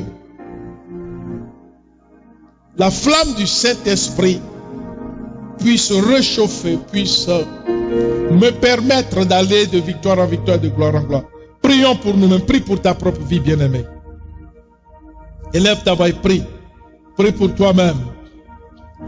Si éventuellement, tu sais que quelque part ce message est venu t'opérer, laisse-toi opérer parce que la parole de Dieu, c'est vraiment une épée de l'esprit. Elle peut venir enlever tout ce qui est mauvais dans notre cœur. Elle opère notre cœur, elle opère nos intentions, n'est-ce pas? Elle opère notre manque de connaissance. Elle place quelque chose de nouveau, la vie de Christ. Prie le Seigneur, dis Seigneur, aide-moi. Aide-moi, Seigneur. Aide-moi, mon Dieu. Je ne veux pas marcher dans une religion, mais je veux vraiment avoir une communion avec toi. Une véritable communion. Je suis fatigué de la religion. Non. Je veux un partenariat correct avec mon Dieu. Seigneur Dieu, fais-moi grâce. J'ai vraiment besoin de toi. J'ai besoin de toi, de marcher. Ta grâce. Alléluia. Merci à l'agneau de Dieu. Seigneur, nous te couronnons, nous te bénissons. Nous te sanctifions et nous t'aimons. Que ton nom soit exalté, sanctifié ce matin. Merci de nous faire grâce. Merci de changer ma façon de voir. Je veux voir comme toi tu vois, Seigneur. Je veux marcher selon ta parole. Père, tu connais mes faiblesses. Prie le Seigneur. Il connaît tes faiblesses, il connaît tes limites. Et c'est lui qui a le pouvoir d'étendre l'espace de d'attente. Seigneur Dieu, fais-moi grâce. Ce que mes frères n'ont pas compris, ce que moi-même je n'ai pas compris, révèle-nous cela ce matin. Nous avons besoin de toi. Seigneur, fais-moi grâce. J'ai besoin autant que mon frère et ma sœur. Nous voulons faire un pas de l'avant avec toi, notre Dieu. Nous nous abandonnons entre tes mains et tu nous connais. Opère-nous. Enlève la confusion. Enlève l'ignorance. Enlève toutes sortes de rites religieux, des choses qui n'ont rien à voir peut-être avec toi, mais qui nous bloquent les jambes, n'est-ce pas, qui nous tirent en arrière, des conceptions qui ne nous permettent pas d'avancer. Seigneur, fais-nous grâce ce matin. Nous avons besoin de toi. Mon frère a besoin de toi. Quelqu'un parmi nous a besoin de toi. La plénitude a besoin de toi. Oui, Seigneur, notre famille a besoin de toi. Oui, Seigneur, notre communauté a besoin de toi. Apprends-nous à marcher par la foi, dans la foi. À marcher, Seigneur, selon ta parole. Apprends à chacun d'entre nous. Seigneur, nous traversons des défis personnels. Des défis que tu connais parfaitement. Père, nous voulons nous appuyer sur toi. Fais-nous grâce. Montre-nous le chemin. Celui qui est faible, Seigneur Dieu Tout-Puissant, fortifie-le. Celui qui est fort, garde-le fort. Que celui qui est fort prenne garde à lui, de peur qu'il ne tombe, qu'il demeure dans l'humilité, que si quelqu'un se croit fort, qu'il se garde dans l'humilité, de peur qu'il ne tombe. Alléluia. Merci Seigneur Jésus. Merci à l'agneau de Dieu. Merci à l'agneau de Dieu. Alléluia. Merci Jésus. Amen. Alors nous allons faire cette prière ensemble. Tu peux baisser un peu le volume s'il te plaît. Seigneur Jésus. Seigneur Jésus. Je viens à toi ce matin. Tu me connais. Fais-moi grâce. Accueille-moi tel que je suis. Lave-moi. Purifie-moi. Sanctifie-moi. Restaure-moi complètement. Seigneur, je veux avoir une communion forte avec toi. Une communion sincère. Je veux marcher avec toi, Seigneur. Aide-moi. Restaure ma vie. Guéris-moi. Bénis-moi. J'ai besoin de toi. Maintenant même. Pardonne-moi mes péchés. Les mauvaises paroles, les mauvaises pensées et les mauvaises actions. Fais-moi grâce. Aie pitié de moi et restaure ma vie. Restaure ma famille. Restaure ma communauté. La plénitude. Garde-nous forts. Marchant dans la persévérance à ta parole. Gardant la parole de vérité jusqu'au jour de ton avènement. Père, nous bénissons, nous glorifions toi. Merci Seigneur Jésus. Guéris quiconque est malade parmi nous. Au nom de Jésus-Christ. Amen. Encore une fois, Amen. Et une troisième fois, Amen. Et nous acclamons le Seigneur. Alors merci pour votre patience. Vous pouvez vous asseoir. Et j'invite maintenant notre sœur Nadège, s'il vous plaît. Christopher, tu peux lui régler le micro. Le micro est réglé? Ok. Merci à notre sœur Nadège qui va se fiancer le 15. Hein? On peut acclamer quand même. N'est-ce pas merveilleux? Alléluia. Gloire soit rendue à notre Seigneur.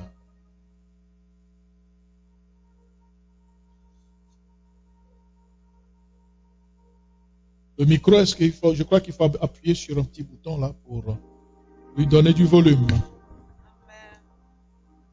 Merci. Ouais. Nous bénissons le Seigneur pour sa grâce, ses bienfaits dans nos vies. Amen. Amen. Celui qui nous a gardés en vie, qui a gardé nos...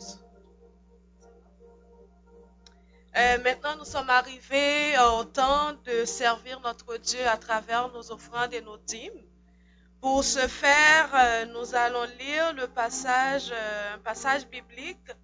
C'est Deutéronome 26, le verset 13. Je lis pour vous au nom de Jésus. Combien? Quel est le passage, s'il vous plaît? Deutéronome 26, verset 13. Ok, parfait. Merci. Tu diras devant l'Éternel, ton Dieu, j'ai ôté de ma maison ce qui est consacré, et je l'ai donné aux Lévites, à l'étranger, à l'orphelin et à la veuve, selon tous les ordres que tu m'as prescrits. Je n'ai transgressé ni oublié aucun de tes commandements. Amen. Amen. Donc, mes bien-aimés, à travers ce passage, vous voyez que c'est important de ne pas garder ce qui est à Dieu chez nous. Et je pourrais même poser cette question à moi d'abord et à vous. Est-ce que vous avez quelque chose dans votre maison, dans ma maison, une chose consacrée qui est à Dieu? Donc, si vous l'avez fait, je vous invite vraiment à repentir d'abord et à ne plus marcher dans cette voie. Donnez votre dîme, donnez votre offrande. C'est un principe divin et éternel, parce que Dieu a dit autant de fois que la terre subsiste, le soleil, la lune, ainsi que la loi de la moisson, la loi de la semaille ne passera point. Donc, nous devons vraiment honorer notre Dieu à travers nos offrandes et à travers nos dîmes. Et ensuite, vous savez que la maison de Dieu a de grands besoins. Vous voyez le temps maintenant, comment c'est difficile pour nous. Et ça va être d'autant plus difficile pour notre pasteur, pour l'Église. L'Église de Dieu ne peut pas vivre dans le manque. Donc, je vous invite à faire tout ce qui est de votre possible, à être fidèle dans vos dîmes et vos offrandes en ce qui concerne la maison de Dieu. Et Dieu va vous bénir. Amen. Je vous invite à envoyer, et je ne sais pas si le pasteur va afficher. Oui, attendez, je vais essayer d'afficher cela. Et n'oubliez pas, pour ceux qui vont envoyer leurs offrandes et leurs dîmes par virement Interact, d'envoyer un petit message privé. Nous avons en arrière l'Interact en arrière. À la sœur Felicity. Et nous avons Interact à l'arrière pour ceux qui veulent donner par Interact. Je vous salue et bon dimanche. Donc voilà, pour ceux qui veulent offrir, donner leurs offrandes par email, voilà, don acpvm@outlook.com ou donplénitude@gmail.com. Amen. Donc voilà, exactement, tout est mis au point. Gloire soit rendue au Seigneur Jésus-Christ. Amen, amen. Gloire à Jésus. Alors nous irons chercher ici le Word. Où est-ce qu'il est? Nous allons chercher le Word pour afficher. Voilà. OK.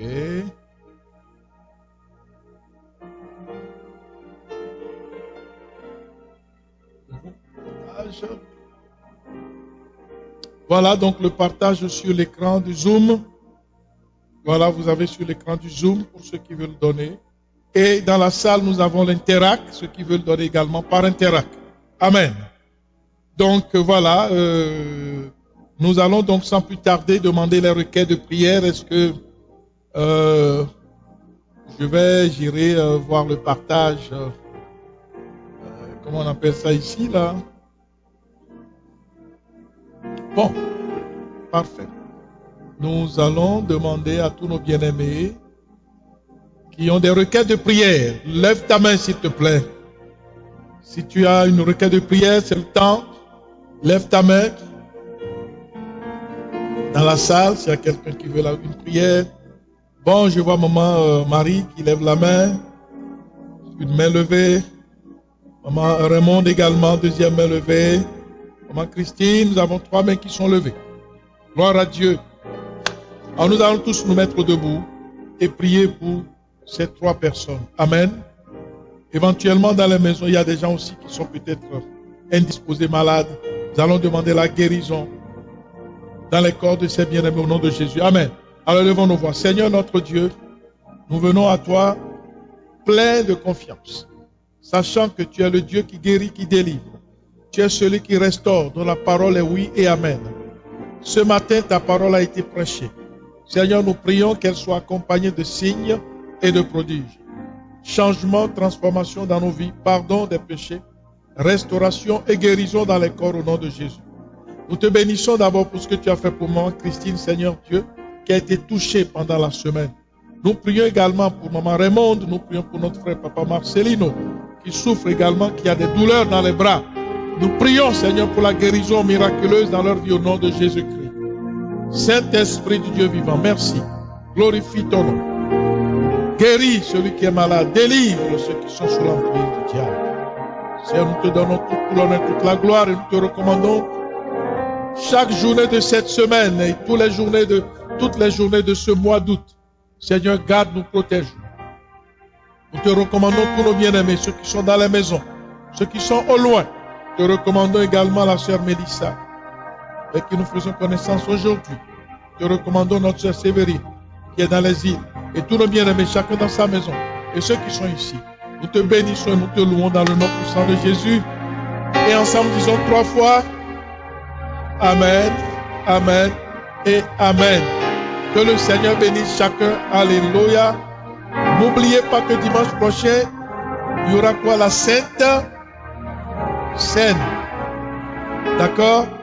Il y a la Sainte Seine.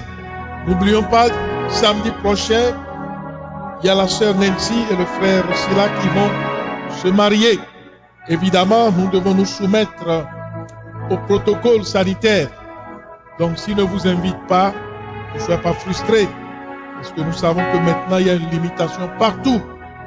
D'accord? Il faut d'abord trouver une salle, il faut qu'il y ait la distanciation, il y a tellement de protocoles. Donc, si vous n'êtes pas invité, ne dites pas, voilà, ma soeur m'a oublié, ou ma soeur ne m'a pas considéré. Non. D'accord? La situation est tout à fait critique sur le plan sanitaire et nous devons penser à ça, nous devons penser à la sécurité, nous devons penser à nous-mêmes, penser aux autres. Amen, amen. Gloire soit rendue à notre Dieu. Alors je pense que tout est là. Nous arrivons à la fin de notre service. Levons nos mains vers Dieu. Amen. Seigneur Dieu, merci pour ce temps merveilleux que tu nous as donné. Merci pour le drummer, notre frère Jonathan. Merci pour le pianiste, notre frère. Merci pour Christopher. Merci pour les jeunes sœurs qui ont chanté. Merci pour la sœur qui nous visite aujourd'hui, notre sœur Mélissa. Merci pour la vie de chacun d'entre nous. Et merci pour cette semaine merveilleuse que tu nous donnes. Nous prions que ton Saint-Esprit remplisse chacune de nos demeures, chacun dans sa maison. Saint-Esprit, accompagne-nous et accorde-nous une semaine merveilleuse, une semaine victorieuse, un mois merveilleux et un mois victorieux. Et cela dans le nom merveilleux de Jésus que nous avons prié. Nous disons tous Amen. N'oublions pas les enseignements du mercredi. Alléluia. Le mardi intercession.